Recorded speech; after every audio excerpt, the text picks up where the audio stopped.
P T I کے حمایت یافتہ آزاد امیدوار کا آڈیو بیان منظر عام پر۔ شاہنواز جدون نے ایم پی اے کی سیٹ زبردستی ہروانے کا الزام لگا دیا۔ شاہنواز جدون کہتے ہیں مجھ پر ایم پی ایم یا پیپلز پارٹی میں شمولیت کے لیے دباؤ ڈالا گیا۔ میں پی ٹی آئی کے ساتھ کھڑا تھا اور اب بھی پی ٹی آئی کے ساتھ ہی کھڑا ہوں۔ میرے پاس فارم 47، 45 اور 49 بھی موجود ہے۔ کل زبردستی مجھ سے یہ سیٹ چھینی گئی ہے۔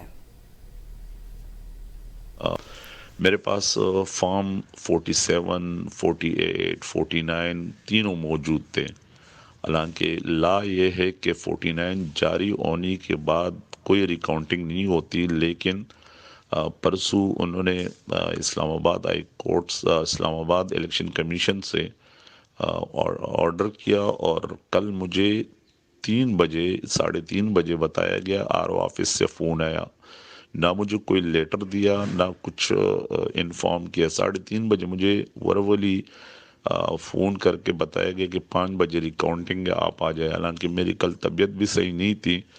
میں نے ان کو کہا کہ اس میں 7 دن کا ٹائم ہوتا ہے، تو اتنی جلدی کیا ہے۔ بہرحال وہ تو تھا، کیونکہ میں نے انکار کر دیا تھا کہ میں تحریک انصاف کسی صورت نہیں چھوڑوں گا، کیونکہ میرے حلقے کے عوام نے مجھ پر اعتماد کیا تھا عمران خان کی وجہ سے۔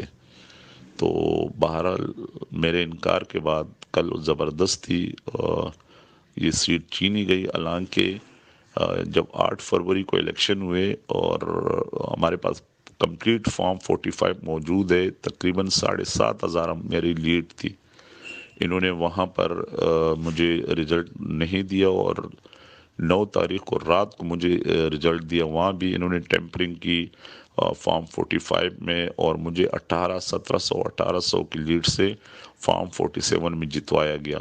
بعد میں پھر مجھ پہ پریشر ڈالنے لگے کہ آپ تحریک انصاف چھوڑ کے پیپلز پارٹی یا ایم کیو ایم جوائن کریں۔